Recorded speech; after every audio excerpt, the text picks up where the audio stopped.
Imagina ser campesino quechua en Ayacucho, Perú, en 1986, viviendo en una de las zonas más violentas del planeta donde Sendero Luminoso está masacrando comunidades que no se unen a su guerra popular, y donde el ejército peruano está desapareciendo a cualquiera sospechoso de terrorismo. Tu comunidad de 680 personas ha logrado mantenerse relativamente neutral mediante estrategia precaria de no provocar a ningún bando, pagando tributo ocasional a Sendero cuando llegan exigiéndolo, cooperando mínimamente con militares cuando patrullan zona, sobreviviendo día a día en equilibrio imposible entre dos fuerzas que pueden aniquilarte en minutos si decides mal. Entonces, el 14 de marzo de 1986, tragedia inevitable ocurre. Patrulla de Sendero llega a tu comunidad exigiendo alimentos y refugio, y simultáneamente, en coincidencia catastrófica que destruirá todo, patrulla militar llega desde dirección opuesta.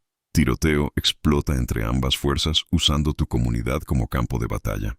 Cuando humo se disipa 2 horas después, 11 senderistas están muertos, 3 soldados están muertos, y catastróficamente, 17 comuneros civiles están muertos atrapados en fuego cruzado, incluyendo 6 niños menores de 10 años.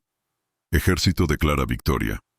Operación exitosa neutralizó célula terrorista. Lamentablemente hubo bajas civiles colaterales debido a que terroristas usaron población como escudos humanos. Sendero declara masacre. Genocidas del Estado fascista masacraron campesinos inocentes. Ambas narrativas son parcialmente verdad y parcialmente mentira. Pero para tu comunidad, narrativas no importan. Lo que importa es que 17 familias han perdido padres, madres, hijos, hermanos.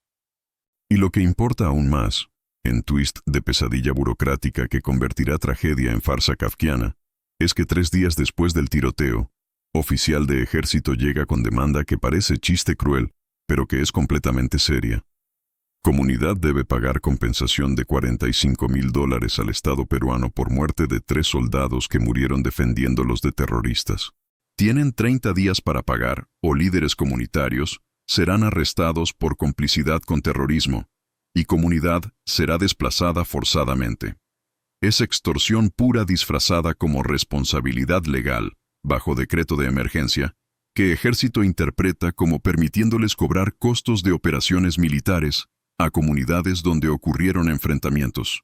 Comunidad de 680 campesinos pobres que acaban de perder 17 miembros, ahora debe encontrar $45,000, cantidad absolutamente imposible, equivalente a ingreso colectivo de 5 años, o enfrentar destrucción total. Y cuando líderes comunitarios desesperados viajan a Huamanga preguntando cómo pueden apelar esta demanda absurda, encuentran que no hay mecanismo de apelación, no hay corte que escuche su caso, no hay debido proceso. El juicio al que supuestamente tienen derecho nunca existió. Fue invención, ficción legal usada para justificar extorsión militar de comunidad devastada. Liderados por Esteban Quispe Mamani, de 48 años, presidente de comunidad de Charhuapampa, 13 líderes deciden que no pagarán extorsión, que demandarán ante cualquier autoridad que los escuche, que expondrán que Ejército está usando tragedia para robar a pobres. Es decisión extraordinariamente peligrosa porque en Ayacucho de 1986, acusar militares de corrupción es marca de muerte.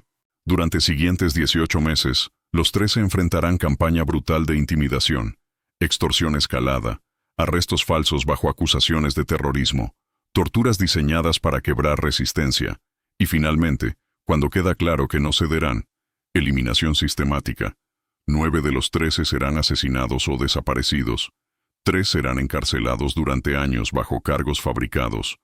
1 logrará escapar a Ecuador, donde vivirá como refugiado durante 2 décadas antes de poder regresar para testificar ante comisión de verdad sobre esquema masivo de extorsión militar que victimizó no solo a Charhuapampa, sino a decenas de comunidades a través de Ayacucho durante guerra, generando millones de dólares en fondos ilegales para oficiales corruptos que convirtieron conflicto en oportunidad de enriquecimiento personal mediante robo sistemático de comunidades más vulnerables del Perú. Escucha. Ahora mismo. Esto es crítico. Necesito 824 suscriptores para llegar a 1000. Actualmente tengo 176. Cada persona que ve este video de 40+ minutos y no se suscribe, está matando este canal.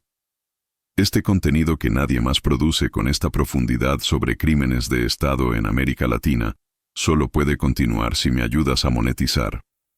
Entonces, actúa ahora. 1. Suscríbete. Presiona botón rojo. Toma 2 segundos. 2. Dale like.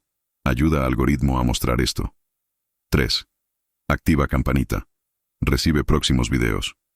4. Comparte con 5 personas. Copia link ahora. 5.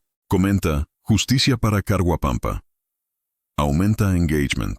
Si 824 personas hacen esto, hoy, alcanzamos 1000 y puedo hacer video especial sobre caso aún más explosivo.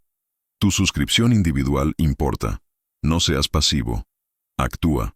Te advierto con máxima seriedad.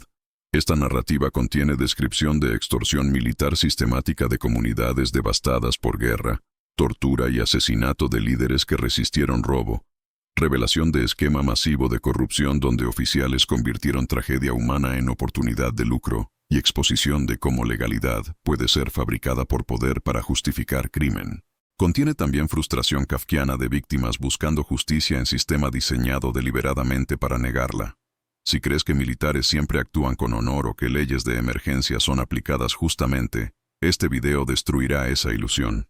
Si eres sensible a contenido sobre corrupción extrema disfrazada como legalidad, cierra ahora.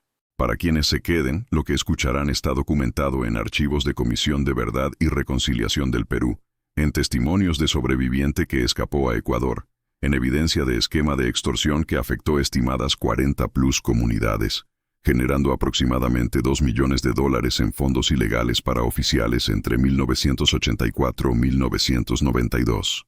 Contexto. Ayacucho 1986. Guerra en su peor momento. Para entender la extorsión de Carguapampa, primero debemos entender Ayacucho en 1986, 4 años después de que conflicto armado interno hubiera comenzado cuando Sendero Luminoso lanzó su Guerra Popular Prolongada, en mayo de 1980. Para 1986, Sendero había expandido control sobre zonas rurales extensas de Ayacucho mediante combinación de ideología maoísta fanática y terror absoluto. Masacraban autoridades locales que representaban Estado burgués, ejecutaban soplones que cooperaban con gobierno, reclutaban forzadamente jóvenes para sus filas, confiscaban cosechas para alimentar combatientes, establecían zonas liberadas, donde implementaban su versión brutal de justicia popular.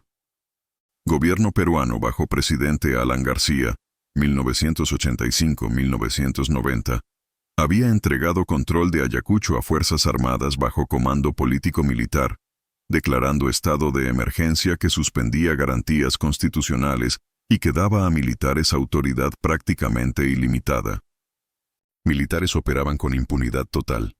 Arrestaban sospechosos sin orden judicial, torturaban rutinariamente en bases militares, ejecutaban extrajudicialmente a terroristas, desaparecían a personas cuyas muertes no querían reconocer oficialmente, violaban como arma de terror, destruían comunidades enteras sospechosas de colaborar con Sendero. Y críticamente para esta historia, militares operaban bajo decreto de emergencia, Decreto Supremo 00284-DE-CCFFA, que incluía cláusula ambigua que sería interpretada, o deliberadamente mal interpretada, por oficiales corruptos como autorizándolos a recuperar costos de operaciones militares de comunidades donde enfrentamientos con terroristas resultaran en bajas de personal militar. Era lenguaje burocrático que oficialmente pretendía cubrir costos logísticos como transporte de heridos o reposición de equipo destruido, pero que en práctica fue usado como justificación legal para extorsión masiva. La lógica perversa era, si soldados morían defendiendo comunidad de terroristas, entonces comunidad debía agradecer ese sacrificio pagando compensación a Estado por valor de vidas perdidas. Era inversión completa de responsabilidad del Estado de proteger ciudadanos, en lugar de Estado protegiendo gratuitamente como obligación constitucional. Comunidades debían pagar por protección como si fuera servicio comercial, y si comunidades no podían pagar, serían castigadas bajo acusación de que su falta de gratitud revelaba simpatías terroristas. Era esquema de extorsión institucionalizada que convirtió zonas de emergencia en oportunidades de enriquecimiento para oficiales corruptos que veían campesinos aterrorizados como fuente de ingresos ilícitos. 14 de marzo 1986, tiroteo catastrófico. Caruapampa era comunidad quechua de 680 habitantes a 3.600 metros sobre nivel del mar en provincia de Huanta, Ayacucho. Economía basada en agricultura de subsistencia, papas, maíz, habas, y en crianza de ganado menor, ovejas, alpacas, cuyes. Ingreso per cápita aproximado: $150 anuales, uno de los más bajos del continente. Comunidad había logrado mantenerse relativamente intacta durante primeros años de conflicto mediante estrategia precaria de neutralidad. Cuando Sendero llegaba exigiendo alimentos, proporcionaban mínimo necesario para no ser castigados como enemigos del pueblo. Cuando militares patrullaban preguntando sobre actividad senderista, proporcionaban información vaga que no comprometía a nadie, pero que parecía cooperación. Era equilibrio imposible, pero era única manera de sobrevivir entre dos fuerzas que podían aniquilarlos. El 14 de marzo de 1986, equilibrio colapsó en coincidencia terrible. Aproximadamente a las 9:30 am, columna de sendero luminoso de aproximadamente 25 combatientes llegó a Caruapampa desde montañas al norte. Exigieron que comunidad proporcionara 200 kilos de papa, 50 kilos de maíz, 10 ovejas, y refugio para descansar durante día antes de continuar a destino no especificado. Era demanda pesada pero no inusual. Comunidad comenzó a reunir alimentos bajo supervisión de senderistas que se dispersaron por Plaza Central. Pero simultáneamente, en timing catastrófico que nunca fue completamente explicado, patrulla militar de 35 soldados del batallón de infantería, Nigalsun 51 bajo comando del teniente Julio Cáceres, llegó a Caruapampa desde dirección opuesta, sur, como parte de patrullaje rutinario de zona. Llegaron aproximadamente a las 10:15 am, apenas 45 minutos después de llegada de Sendero. Cuando militares entraron a Plaza Central y vieron senderistas dispersos entre comuneros, reacción fue inmediata. Abrieron fuego sin advertencia. Sendero respondió fuego. Tiroteo masivo explotó en plaza donde 150 plus comuneros, incluyendo mujeres y niños, estaban atrapados sin cobertura entre dos fuerzas. Esteban Quispe Mamani, de 48 años, presidente de comunidad, estaba en plaza cuando tiroteo comenzó. En testimonio posterior describió caos. Primeros disparos llegaron sin advertencia. Soldados simplemente comenzaron a disparar. Senderistas respondieron. Todos corrimos buscando refugio, pero plaza es espacio abierto sin lugares para esconderse. Vi a madre tirándose sobre sus 3 hijos tratando de protegerlos con su cuerpo. Los 4 murieron alcanzados por ráfaga. Vi a anciano de 80 años caer con disparo en pecho. Vi a joven de 16 años, mi sobrino, volarse la mitad de su cara. Era infierno. Tiroteo duró aproximadamente 2 horas con intensidad que fluctuaba. Senderistas eventualmente se retiraron hacia montañas, dejando 11 de sus combatientes muertos. Militares los persiguieron brevemente, pero regresaron a Caruapampa para asegurar zona.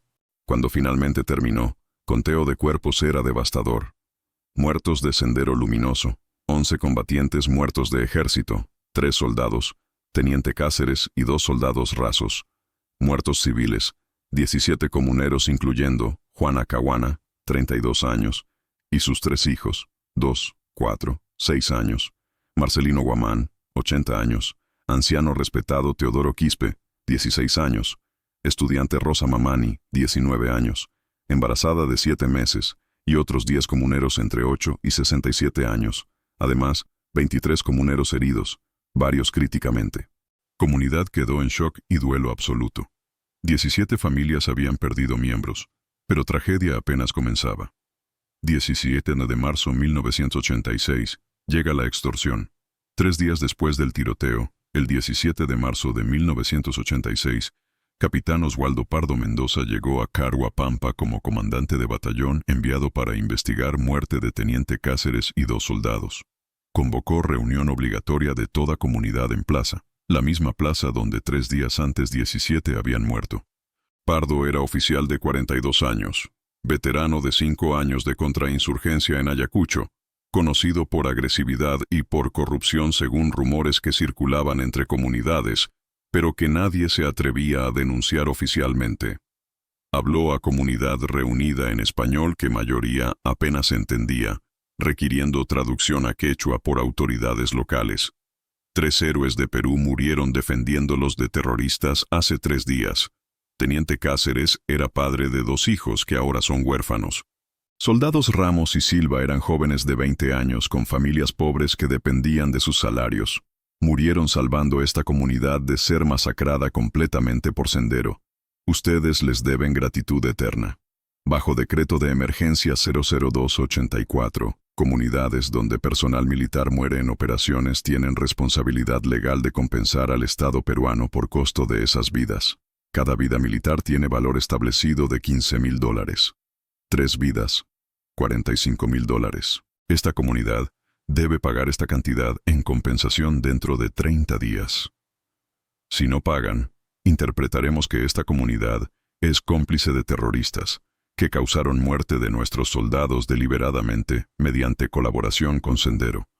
En ese caso, líderes comunitarios serán arrestados por terrorismo y comunidad será desplazada forzadamente de estas tierras por razones de seguridad nacional. Silencio atónito siguió. Esteban, traduciendo para comuneros que solo hablaban quechua, apenas podía creer lo que estaba escuchando. Finalmente respondió: «Capitán, con respeto, esta comunidad no invitó a Sendero ni a ejército. Estábamos atrapados entre 2 fuegos. Perdimos 17 de los nuestros. Somos campesinos pobres. No tenemos $45,000. No tenemos ni $4,500. Pedir esto es imposible». Pardo respondió fríamente: «Imposible no es mi problema. Es problema de ustedes. Tienen 30 días. Encuentren manera. Vendan ganado, vendan tierras, pidan prestado, lo que sea, o enfrenten consecuencias». Se retiró con sus soldados, dejando comunidad en pánico. Esa noche Consejo de Comunidad se reunió en casa de Esteban. 13 líderes estaban presentes. Esteban Quispe Mamani, 48, presidente de comunidad. Saturnino Caguana, 52, tesorero. Marcelino Guamán, 46, secretario. Teodoro Mamani, 44, Barayoc, autoridad tradicional. Cipriano Quispe, 41, líder de cooperativa agrícola. Gregorio Condori, 50, catequista católico. Paulino Ramos, 38, maestro de escuela. Fermín Chente, 43, líder de ronda campesina. Justiniano Guamán, 47, representante ante municipio, y 4 más discutieron durante horas. Calcularon recursos comunales. Ganado colectivo valorado en aproximadamente $8,000. Cosechas almacenadas quizás $2,000 más. Tierras comunales que técnicamente no podían ser vendidas bajo ley peruana, pero que podrían ser arrendadas ilegalmente generando tal vez $5,000. Total, $15,000 en absoluto mejor caso, apenas 1/3 de demanda. Y eso era liquidando literalmente todo, dejando comunidad sin ganado para subsistencia, sin cosechas para comer, sin tierras para cultivar. Significaba suicidio económico colectivo que condenaría a comunidad a desintegración y emigración masiva. Saturnino propuso: podríamos intentar negociar cantidad menor, explicar nuestra pobreza, ofrecer pagar parte. Pero Marcelino respondió: esto no es negociación, es extorsión. Pardo no quiere 45,000 porque necesita esa cantidad específica. Quiere cuanto podamos pagar y está usando amenaza de 45,000 para extraer máximo posible. Si ofrecemos 15,000, dirá que no es suficiente y subirá amenazas. Teodoro, el barayo canciano, argumentó: debemos pagar algo para apaciguarlos. Ejército tiene poder absoluto aquí. Resistir es suicidio. Pero Esteban respondió con convicción que sorprendió incluso a él mismo: si pagamos, establecemos precedente. Cada vez que soldado muera en zona, vendrán exigiendo pago. Nos explotarán hasta destruirnos. Y además, esto es ilegal. Decreto no autoriza cobrar por vidas de soldados. Pardo está inventando interpretación para robar. Debemos denunciar. Gregorio, el catequista, apoyó a Esteban. Biblia dice que no debemos aceptar injusticia. Dios no nos pide ser cobardes frente a explotadores. Paulino, el maestro educado que había leído Constitución, agregó: Decreto 00284 habla de costos operacionales, no de compensación por vidas. Esto es distorsión legal. Hay que apelar a autoridad civil. Votaron finalmente 8 a favor de resistir y denunciar, 5 a favor de intentar pagar algo para evitar confrontación. Los 8 prevalecieron. Decidieron que viajarían a Huamanga, capital de Ayacucho, para presentar denuncia ante Fiscalía Provincial, ante Defensoría del Pueblo, recién creada en 1996, pero sin presencia efectiva en Ayacucho, ante cualquier autoridad civil que escuchara su caso. Era decisión extraordinariamente valiente y probablemente ingenua, porque subestimaban absolutamente hasta qué punto el sistema estaba diseñado para proteger a militares y para ignorar a campesinos. Búsqueda kafkiana de justicia, marzo-abril 1986. El 20 de marzo de 1986, 5 días después de ultimátum de Pardo, Esteban y otros 4 líderes viajaron a Huamanga. Viaje de 5 horas en bus rural, para buscar autoridad que escuchara su denuncia. Primera parada: Fiscalía Provincial de Huamanga.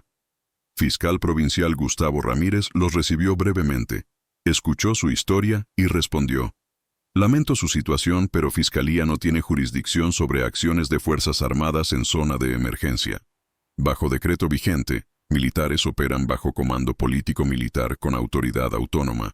Deben presentar apelación ante Fiscalía Militar. Era respuesta que escucharían repetidamente. Civiles no tenían jurisdicción sobre militares. Militares solo respondían ante sistema de justicia militar que era notoriamente protector de oficiales. Segunda parada: Oficina del Defensor del Pueblo. No existía todavía en Ayacucho. Institución había sido creada constitucionalmente en 1993, pero no tenía presencia funcional en zona de emergencia en 1986.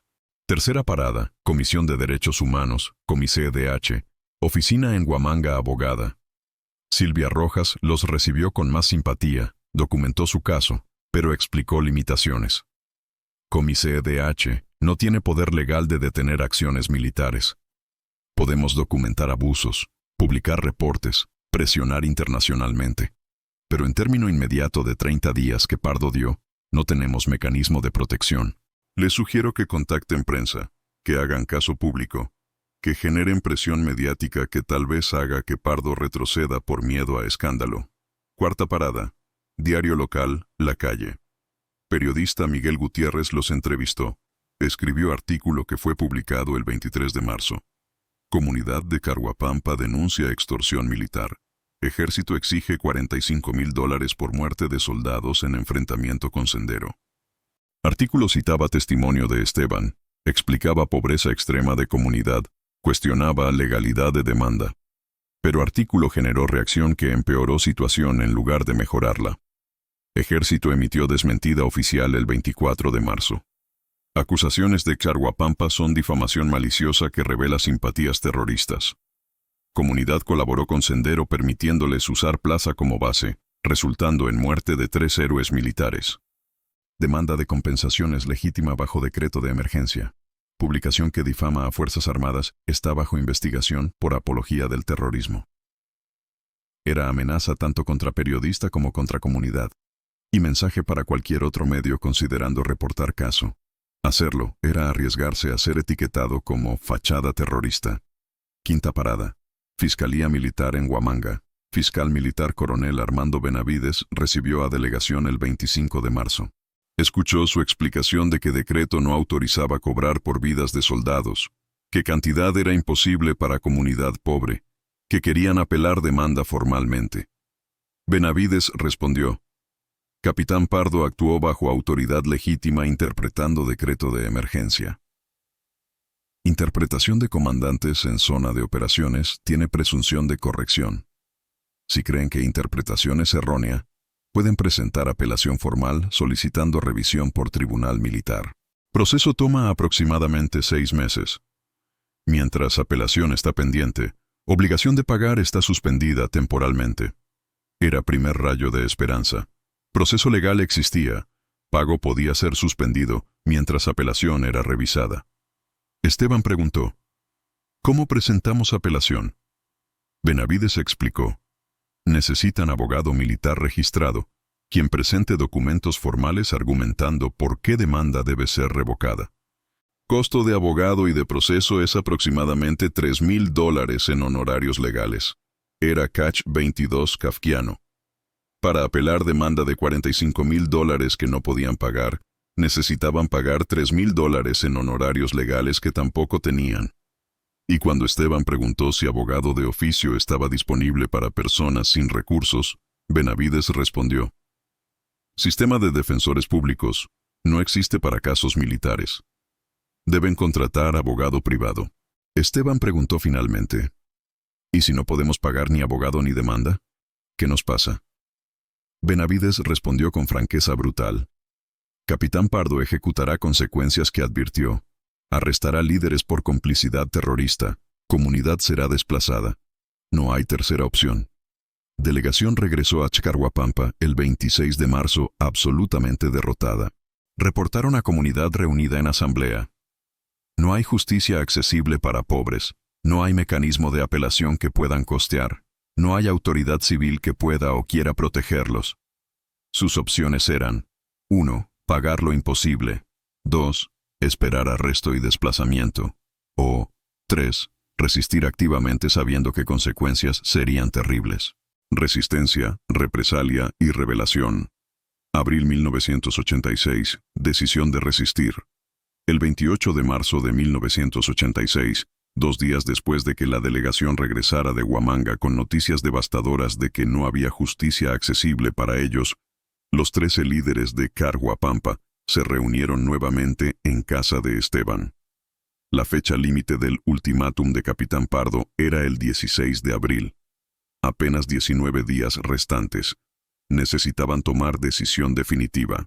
Saturnino, el tesorero que había estado haciendo cálculos desesperados durante días, presentó números finales.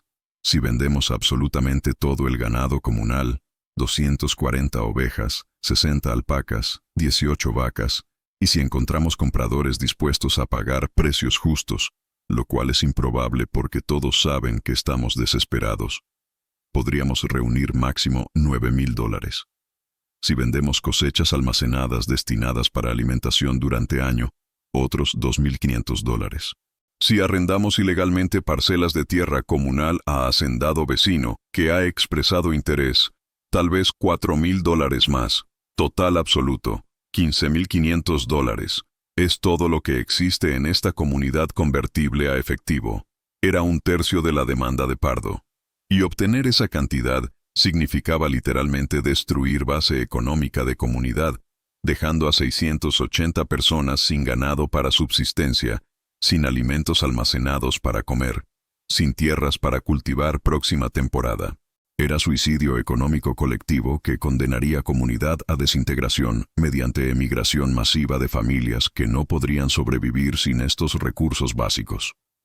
Teodoro, el Barayoc tradicionalista, argumentó con voz quebrada por emoción: debemos pagar esos $15,500. Ofrecer todo lo que tenemos demostrará buena fe. Tal vez Pardo acepte cantidad parcial. Tal vez Dios ablande su corazón viendo nuestro sacrificio. Resistir cuando no tenemos poder es orgullo suicida. Somos campesinos, no héroes. Debemos sobrevivir, no pelear batallas que no podemos ganar. Pero Esteban respondió con convicción que había estado formando durante noches de insomnio. Si pagamos todo lo que tenemos, ¿qué garantía hay de que Pardo dirá, ¿es suficiente? Más probable es que tome $15,500 y luego diga, demostraron que pueden pagar. Ahora encuentren los otros $29,500 o enfrentarán consecuencias. Extorsionadores nunca están satisfechos. Toman lo que das y exigen más. Y además, hermanos, esto no es solo sobre dinero. Es sobre principio. Pardo está robando a comunidad devastada usando ley inventada. Si todos aceptamos esto en silencio, Ejército aprenderá que pueden extorsionar cualquier comunidad con impunidad. Debemos resistir no solo por nosotros, sino por las otras 100 comunidades en Ayacucho, que enfrentarán mismo destino si este esquema no es expuesto y detenido. Marcelino, el secretario educado, añadió argumento pragmático. Pagando nos destruimos económicamente con certeza. Resistiendo tal vez nos destruyen también, pero al menos hay chance pequeña de que presión pública, o vergüenza ante escrutinio internacional haga que Pardo retroceda. Entre destrucción segura y destrucción posible, prefiero posible. Gregorio, el catequista católico, invocó moralidad. Cristo enseñó resistir injusticia, aunque costo sea cruz. No podemos simplemente entregar todo al ladrón porque tiene arma. Eso es vivir como esclavos, no como hombres con dignidad. Y más allá de Cristo, nuestros ancestros incas resistieron conquistadores durante décadas aunque sabían que perderían. Resistencia tiene valor incluso en derrota porque preserva algo más importante que vida: honor. Paulino, el maestro, fue más directo. Yo tengo esposa e hijos. Si me arrestan y torturan como Pardo amenazó, mi familia sufrirá terriblemente. Pero si pago contribuyendo a destrucción económica de comunidad, mi familia sufrirá de todas formas porque no habrá comida ni trabajo. Entre dos formas de sufrimiento, elijo forma que al menos tiene dignidad. Discutieron durante 6 horas. Finalmente votaron. 9 a favor de resistir y exponer públicamente el esquema de extorsión. 4 a favor de intentar pagar cantidad parcial como último esfuerzo de apaciguamiento. Los 9 prevalecieron, pero fue decisión agonizante para todos porque sabían que estaban eligiendo camino que probablemente resultaría en sufrimiento severo. Decisión fue tomada. No pagarían ni un sol. En su lugar, escribirían carta abierta al presidente Alan García, a ministro de Defensa, a Comando Conjunto de Fuerzas Armadas, a medios nacionales e internacionales, exponiendo extorsión en detalle con nombres, fechas, cantidades, citando decreto específico y explicando cómo estaba siendo mal interpretado deliberadamente. Generarían escándalo tan grande que Pardo se vería forzado a retractarse por vergüenza pública o por orden de superiores preocupados por imagen institucional. Era estrategia que dependía de premisa que autoridades superiores no estaban cómplices en esquema. Que Pardo era manzana podrida individual, que sería cortada por institución que valoraba honor. Era premisa que resultaría ser trágicamente ingenua, porque lo que no sabían todavía era que esquema de extorsión no era iniciativa individual de Pardo, sino práctica sistemática tolerada y posiblemente alentada por Comando, porque generaba fondos off the books que enriquecían múltiples niveles de jerarquía militar. Carta abierta y escalada. Abril 1986. El 1 de abril de 1986, Esteban viajó nuevamente a Huamanga, llevando carta escrita colectivamente por los 13, redactada en español por Paulino con asistencia de abogada de Comité DH. Carta tenía 4 páginas. Documentaba cronología completa. Tiroteo del 14 de marzo. Muerte de 17 civiles. Plus 3 soldados. Plus 11 senderistas. Demanda de Pardo del 17 de marzo por $45,000. Ultimátum de 30 días. Búsqueda kafkiana de justicia sin resultado. Decisión de resistir extorsión ilegal. Carta concluía. Exigimos investigación independiente de demanda del capitán Pardo. Exigimos que Ejército clarifique públicamente si decreto de emergencia realmente autoriza cobrar por vidas de soldados, o si Pardo está inventando interpretación para robar. Exigimos protección de autoridades civiles contra represalia militar. Y exigimos que si esquema de Pardo es encontrado ilegal, sea procesado por extorsión y abuso de autoridad. No pagaremos ni un sol de demanda ilegítima, aunque consecuencia sea nuestra destrucción, porque preferimos morir con dignidad que vivir como esclavos de militares corruptos. Era declaración extraordinariamente valiente que firmaron los 13. Esteban Quispe Mamani como presidente, seguido por nombres de otros 12 en orden de autoridad comunal. Firmas fueron notariadas por notario de Huamanga para autenticidad legal. Copias de carta fueron entregadas personalmente o enviadas por correo certificado a Presidente Alan García en Palacio de Gobierno. Lima, Ministro de Defensa General Enrique López Albujar, Comando Conjunto de Fuerzas Armadas, Fiscalía de la Nación, Diario La República, Medio Nacional de Oposición, Diario El Comercio, Medio conservador pero respetado, Amnistía Internacional, Oficina Lima, Human Rights Watch, Oficina Regional, Comisión Interamericana de Derechos Humanos. Era campaña mediática y política, diseñada para generar presión masiva, y funcionó parcialmente. Demasiado bien para su propio bien. El 5 de abril de 1986, La República publicó artículo en página 7.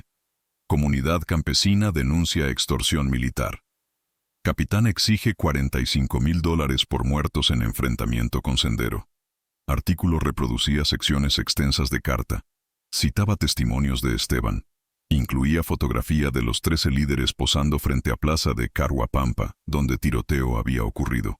Era exposición pública que Esteban había buscado, pero reacción del ejército fue furia absoluta, no vergüenza ni retractación.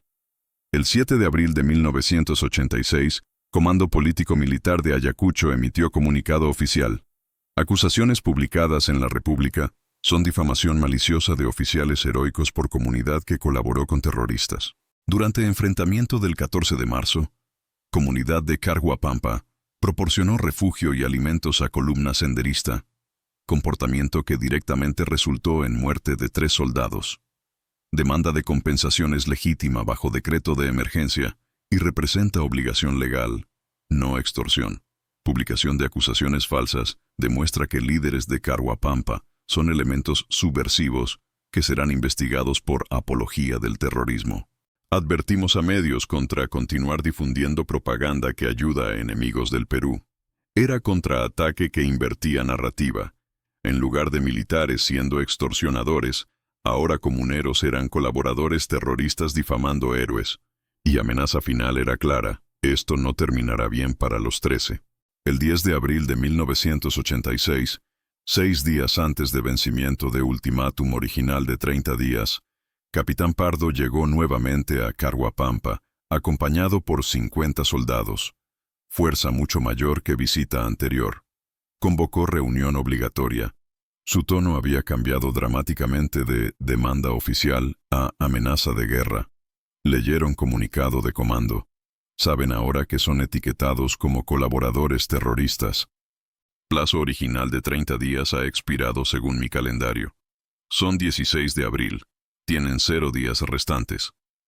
Pero generosamente les doy última oportunidad.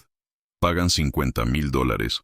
Cantidad había subido $5,000 como penalidad por difamación, antes de 20 de abril, o arresto a los 13 líderes que firmaron carta de difamación. Serán procesados por terrorismo, y comunidad será desplazada forzadamente dentro de 48 horas de arrestos. Esta es última palabra. No hay apelación, no hay negociación. Paguen o sufran consecuencias que ustedes mismos provocaron con su arrogancia. Se retiró sin permitir respuesta, dejando comunidad en terror renovado. Amenaza había escalado exactamente como Esteban había predicho.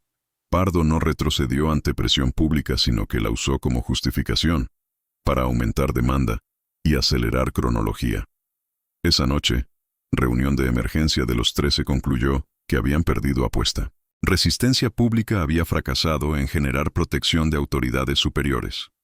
Ahora enfrentaban no solo extorsión, sino arrestos inminentes bajo cargos de terrorismo, que en Ayacucho, 1986, significaban tortura, probable ejecución o desaparición. Algunos de los 13 entraron en pánico argumentando que debían retractarse, disculparse, ofrecer pagar algo, cualquier cosa para detener escalada. Pero Esteban, aunque internamente aterrorizado, mantuvo posición firme. Retractarnos ahora es admitir que somos terroristas. Nos destruye de todas formas. Si vamos a caer, caemos manteniendo verdad. Pardo es extorsionador, no nosotros terroristas. Al menos registro histórico será correcto incluso si morimos. Votaron final vez. 7 a favor de mantener resistencia hasta el final. 6 a favor de intentar retractación para salvar vidas. Los 7 prevalecieron, pero por margen más estrecho. Comunidad estaba fracturándose bajo presión extrema. 20 de abril 1986, arrestos comienzan. El 20 de abril de 1986, día después de vencimiento del ultimátum final, patrulla militar de 40 soldados llegó a Carhuapampa a las 5:30 am. Arrestaron a 6 de los 13 líderes que pudieron localizar. Esteban, presidente; Marcelino, secretario; Teodoro, Barayoc; Cipriano, líder cooperativa; Paulino, maestro; y Fermín, líder de ronda. Los otros 7 habían sido advertidos por simpatizantes que arrestos eran inminentes y habían huido temporalmente a comunidades vecinas o a monte, esperando que situación se calmara. Los 6 arrestados fueron esposados, golpeados frente a sus familias para establecer dominación, cargados en camión militar, transportados a base de Los Cabitos en Huamanga, instalación militar infame donde tortura era rutinaria y donde cientos de detenidos habían desaparecido durante años previos. Familias lloraban histéricamente sabiendo que sus esposos, padres, hermanos probablemente no regresarían vivos. En Los Cabitos, los 6 fueron procesados bajo acusaciones formales de colaboración con terrorismo y apología del terrorismo, basándose en evidencia fabricada. Carta abierta que habían escrito era presentada como propaganda terrorista destinada a desmoralizar fuerzas armadas. Su resistencia a pagar era presentada como protección de fondos destinados a financiar Sendero, y testimonio de informante confidencial, que nunca fue producido ni identificado. Supuestamente confirmaba que habían proporcionado refugio a senderistas voluntariamente antes de tiroteo del 14 de marzo. Durante siguientes 10 días, los 6 fueron interrogados mediante tortura diseñada para extraer confesiones que validarían cargos. Electricidad en genitales, casi ahogamiento con trapos mojados, golpizas que fracturaron huesos, privación de sueño durante 72 horas continuas, amenazas de violar a esposas e hijas si no confesaban vínculos con Sendero. Esteban resistió 4 días antes de que tortura destruyera su voluntad. Firmó confesión de que él y otros líderes eran simpatizantes senderistas, que habían facilitado refugio a terroristas, que carta abierta había sido escrita bajo dirección de Sendero para difamar ejército. Confesión era ficción completa, pero una vez firmada se convertía en evidencia oficial. Marcelino colapsó después de 2 días cuando amenazaron con traer a su hija de 14 años y violarla frente a él. Firmó confesión idéntica. Teodoro, el anciano Barayoc, de 44 años con corazón débil, casi murió durante primera sesión de tortura, cuando aplicación de electricidad causó arritmia severa. Fue revivido mediante resucitación brutal y forzado a firmar confesión mientras todavía estaba semiconsciente. Cipriano nunca confesó. Resistió 10 días de tortura extrema negando repetidamente.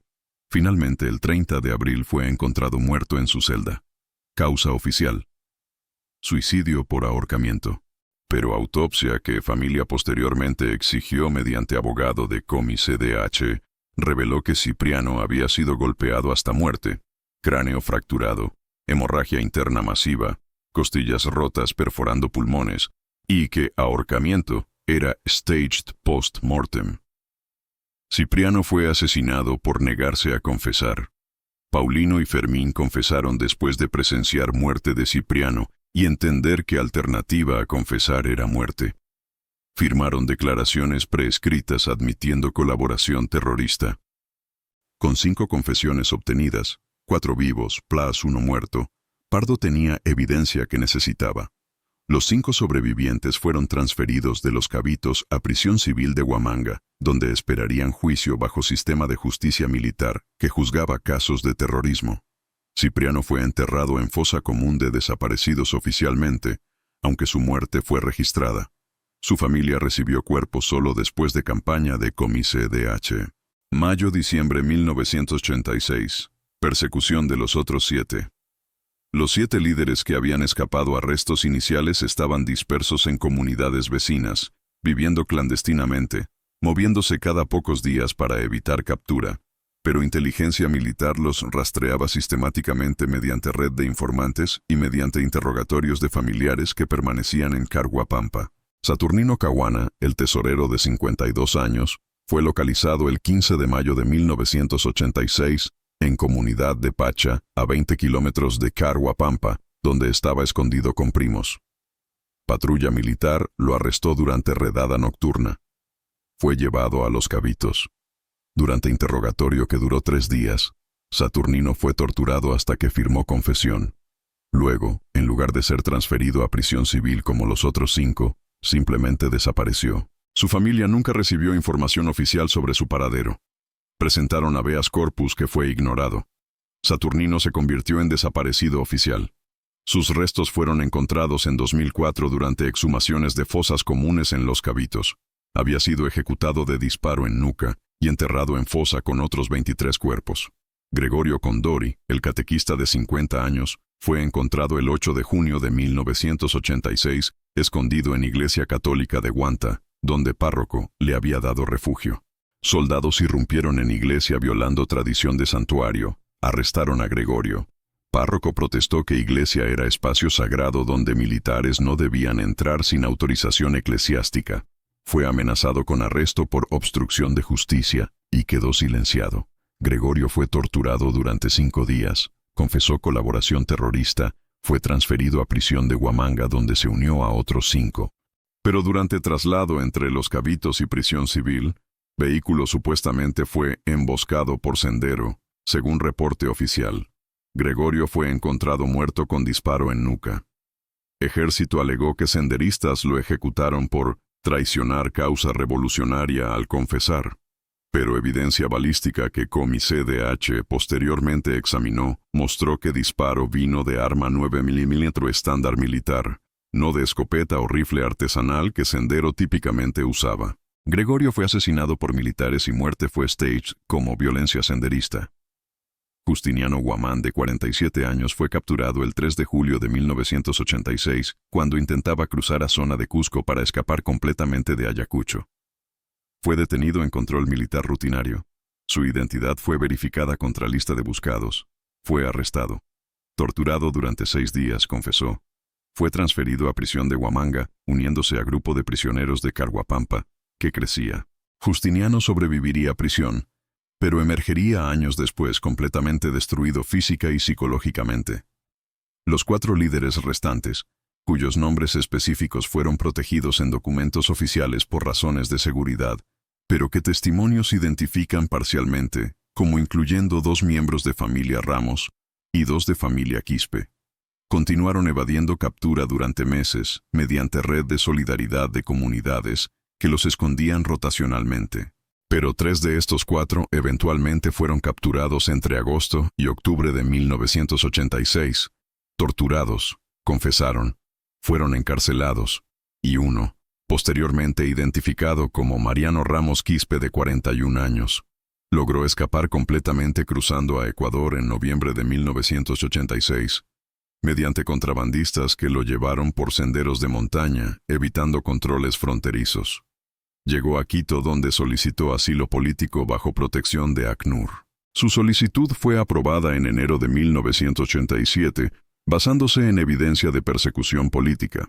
Mariano viviría en Ecuador durante 17 años, trabajando en construcción, criando familia en exilio, pero manteniendo contacto discreto con organizaciones de derechos humanos, proporcionando testimonio que eventualmente sería crítico para exponer esquema completo. Para finales de 1986, de los 13 líderes originales, 3 estaban muertos. Cipriano torturado hasta muerte, Saturnino desaparecido y ejecutado, Gregorio asesinado en staged ambush. 9 estaban encarcelados esperando juicios bajo cargos de terrorismo, y 1 estaba en exilio en Ecuador. Y críticamente, comunidad de Carhuapampa, privada de su liderazgo completo, fue finalmente desplazada forzadamente en diciembre de 1986 bajo orden de comando político-militar que declaró zona como insegura debido a infiltración terrorista. Los 680 habitantes fueron dispersados. Aproximadamente 400 se mudaron a barriadas de Huamanga, viviendo en pobreza extrema. 200 se dispersaron a comunidades vecinas con parientes. 80 emigraron completamente de Ayacucho hacia Lima o hacia Selva. Carhuapampa como comunidad dejó de existir funcionalmente. Sus tierras comunales fueron eventualmente ocupadas por colonos que llegaron después de que violencia disminuyera en años 90. Y la extorsión de $45,000 nunca fue pagada porque comunidad fue destruida antes de que cantidad pudiera ser reunida. Pero Pardo logró su objetivo real, que nunca fue realmente cobrar cantidad completa, sino establecer terror que facilitaría extorsiones más pequeñas y más razonables de otras comunidades que verían destino de Carhuapampa y que pagarían rápidamente para evitar mismo fin. Prisión y juicios. 1987-1990. Los 9 líderes de Carhuapampa encarcelados en prisión de Huamanga permanecieron allí durante años esperando juicios que el sistema de justicia militar retrasaba interminablemente. Condiciones carcelarias eran brutales. Hacinamiento extremo con 200+ prisioneros en instalación diseñada para 60. Violencia entre prisioneros que guardias ignoraban o alentaban.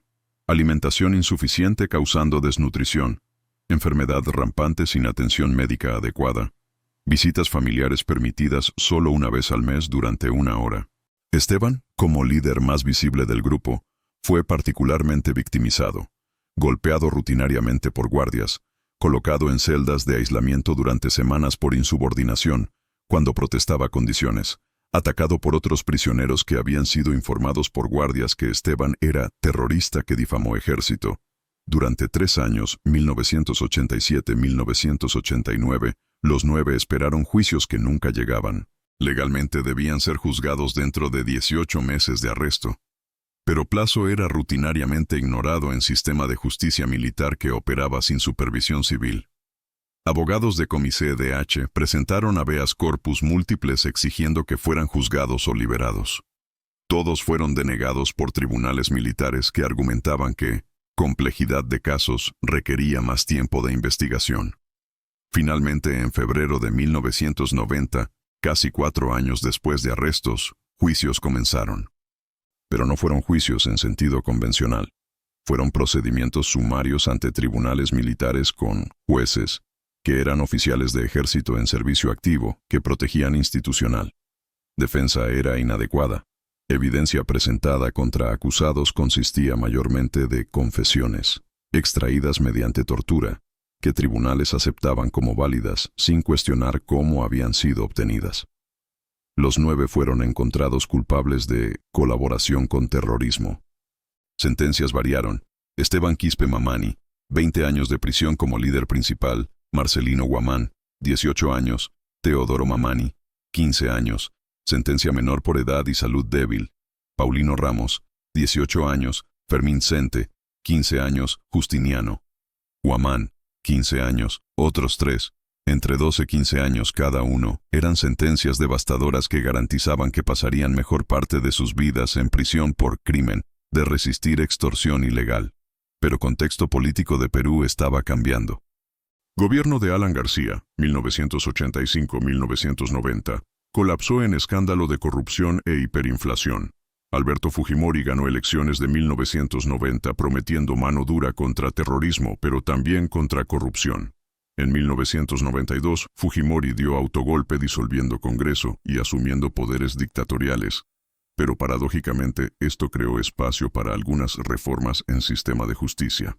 En 1993, como parte de pacificación, después de captura de Abimael Guzmán, en 1992, que quebró espina dorsal de Sendero, Fujimori implementó ley de arrepentimiento y revisión de casos de prisioneros acusados de terrorismo, que habían sido procesados bajo sistema militar corrupto. Miles de casos fueron revisados por comisiones ad hoc. Los 9 de Carhuapampa fueron beneficiarios indirectos de esta revisión.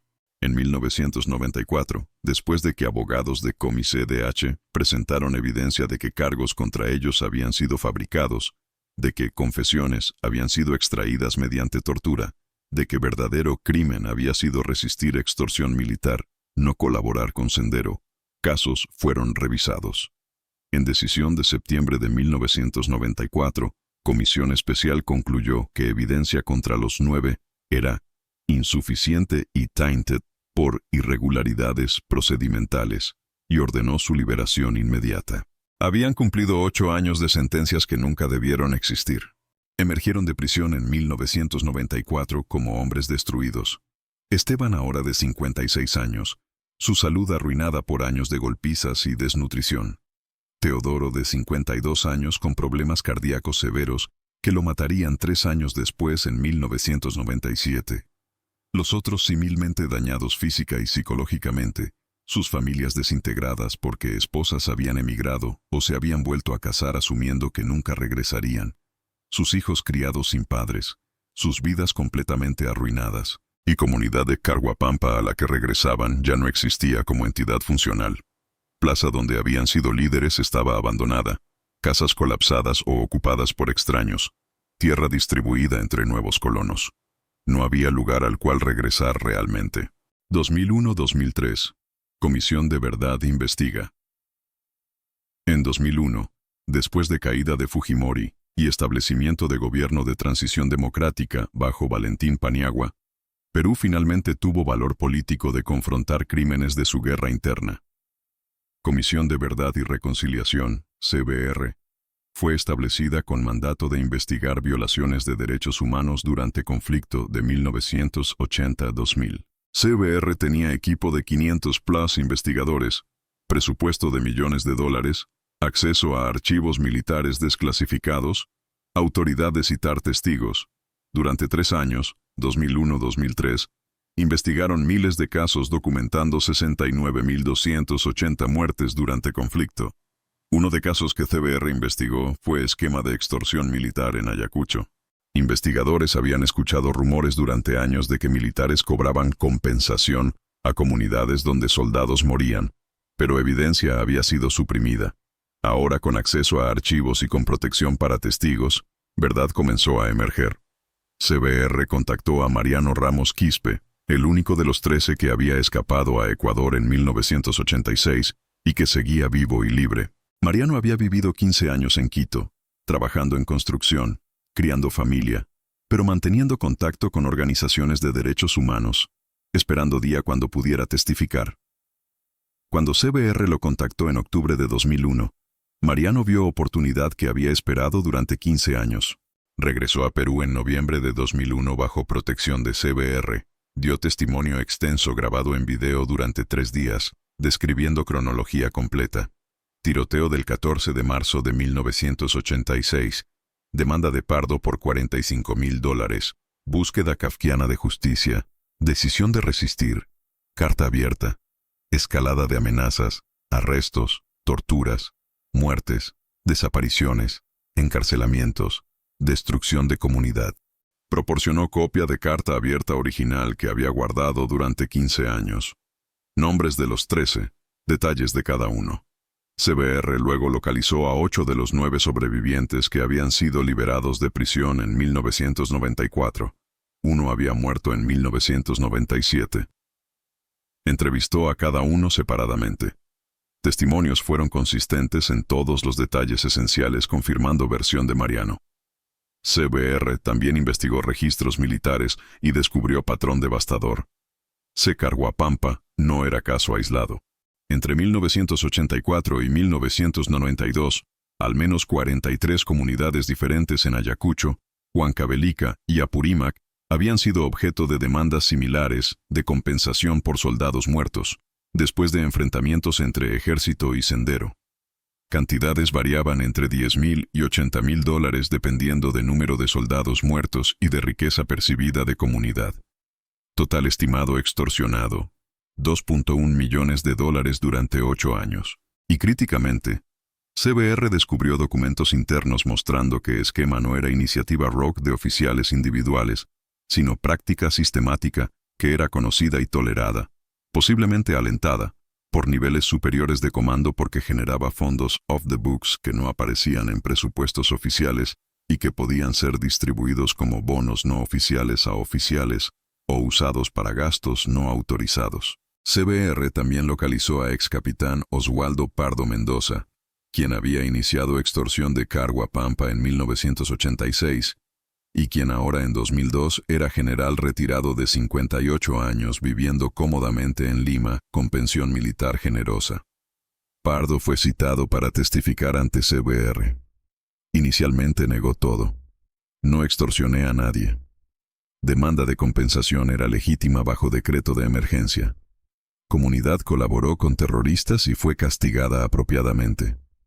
Pero cuando CVR presentó documentos mostrando que decreto nunca autorizó cobrar por vidas de soldados, que interpretación de Pardo era invención, que mismo patrón se repitió en 43 comunidades, y cuando confrontaron a Pardo con testimonio de Mariano y de otros 8 sobrevivientes, su defensa se desmoronó.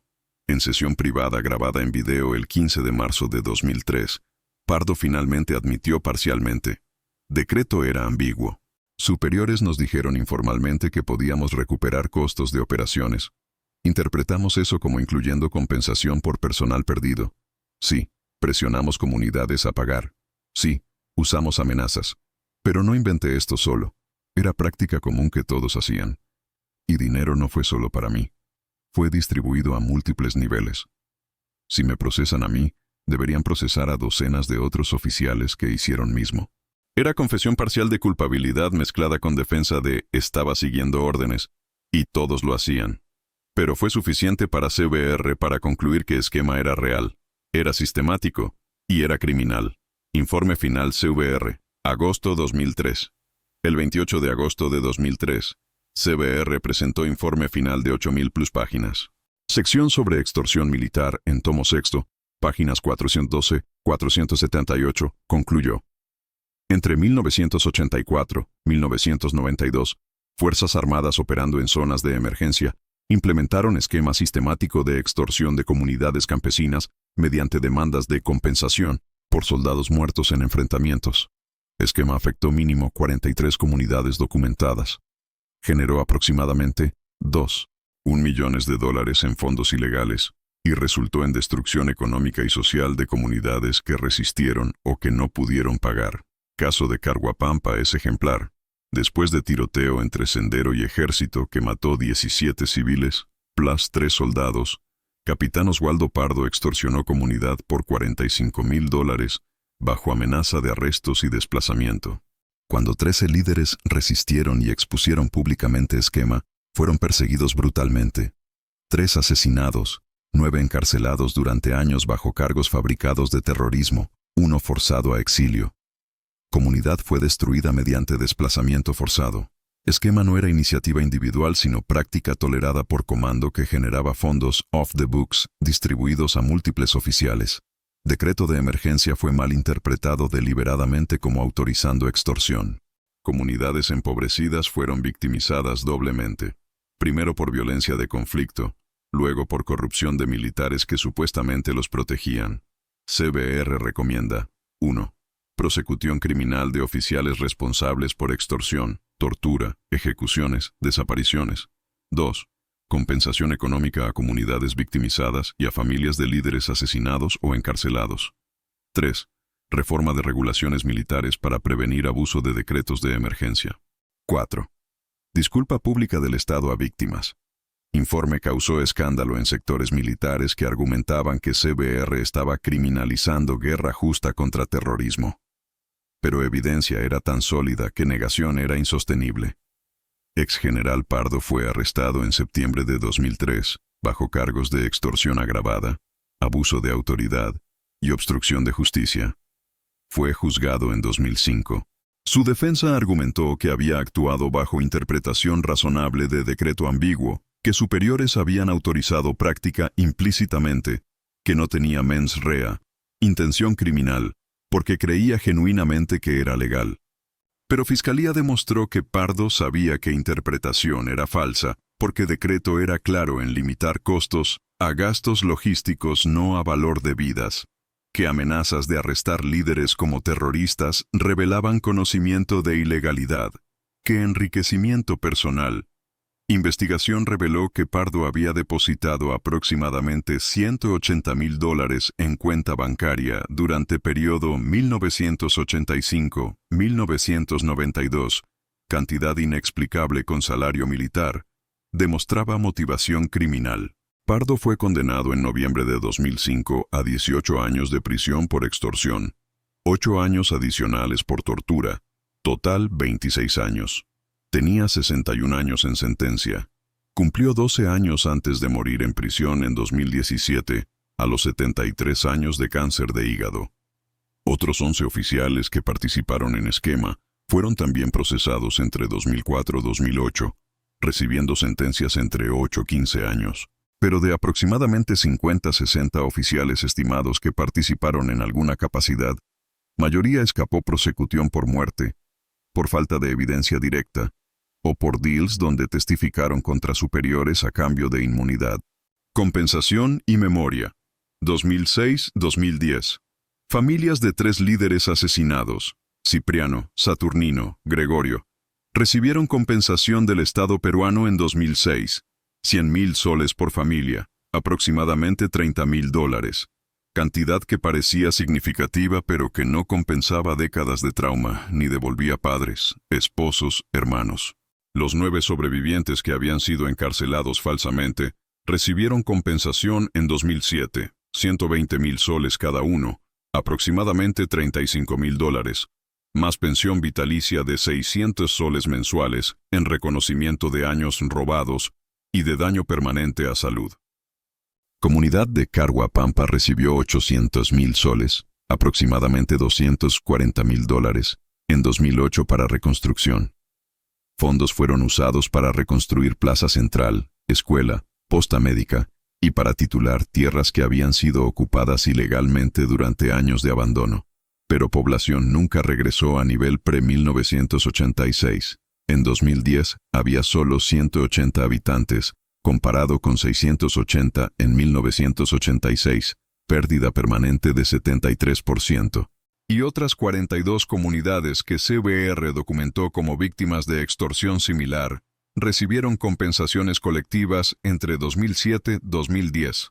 Total de aproximadamente 15 millones de soles distribuidos, $4.5 millones, cantidad que representaba devolución de fondos extorsionados más interés y más compensación por daño.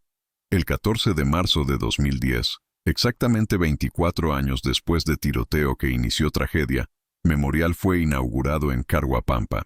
Lista nombres de 17 civiles muertos en tiroteo y de 13 líderes que resistieron extorsión, 3 asesinados, 9 encarcelados, 1 exiliado.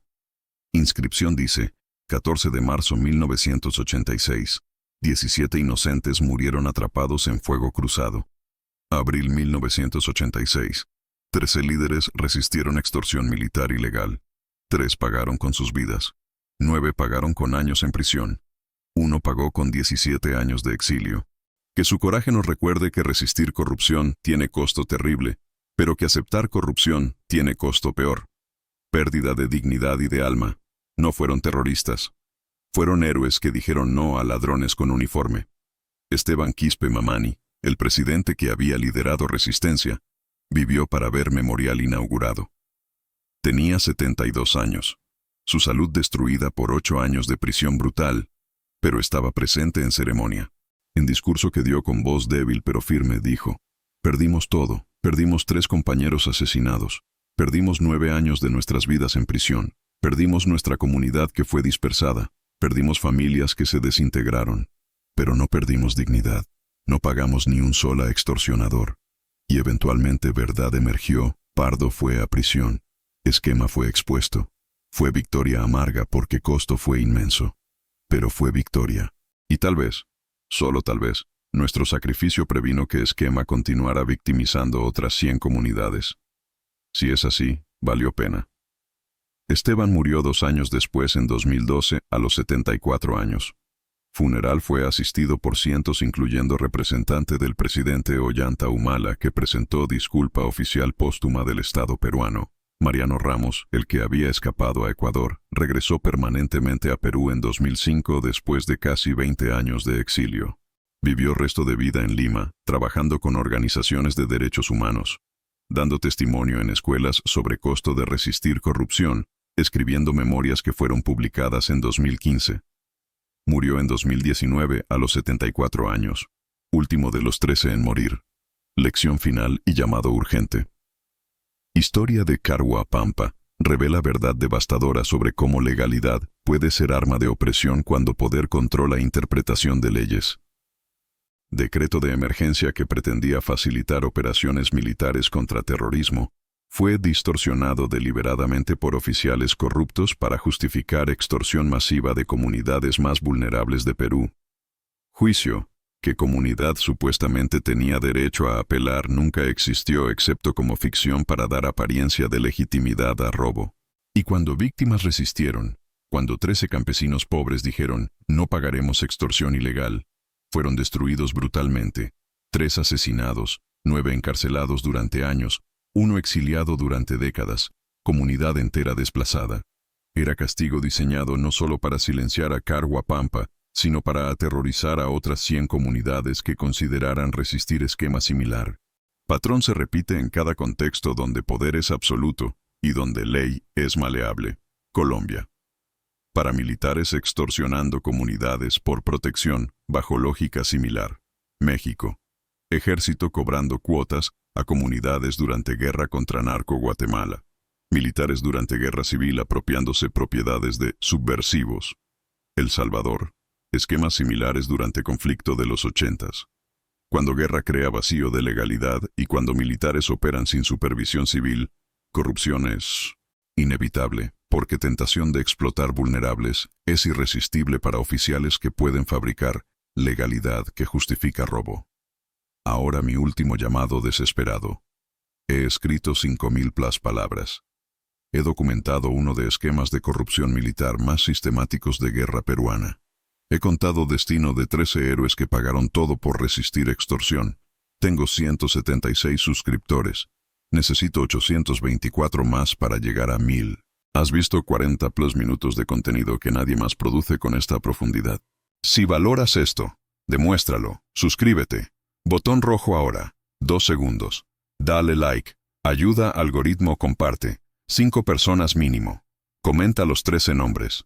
Esteban Quispe Mamani. Saturnino Caguana, Marcelino Guamán, Teodoro Mamani, Cipriano Quispe, RIP, Gregorio Condori, RIP, Paulino Ramos, Fermín Cente, Justiniano Guamán, Mariano Ramos, exiliado, y 3 más, 13 héroes que dijeron no a extorsión militar. Tu suscripción es obligación moral si llegaste hasta aquí. Suscríbete ahora. Nunca olvides, 13 dijeron no al ladrón con uniforme. 3 murieron. 9 fueron a prisión. 1 vivió 17 años exiliado. Y juicio que debió protegerlos nunca existió, porque fue ficción diseñada para dar apariencia de legalidad a crimen. Sé testigo. Comparte. Suscríbete. Justicia para Carua Pampa.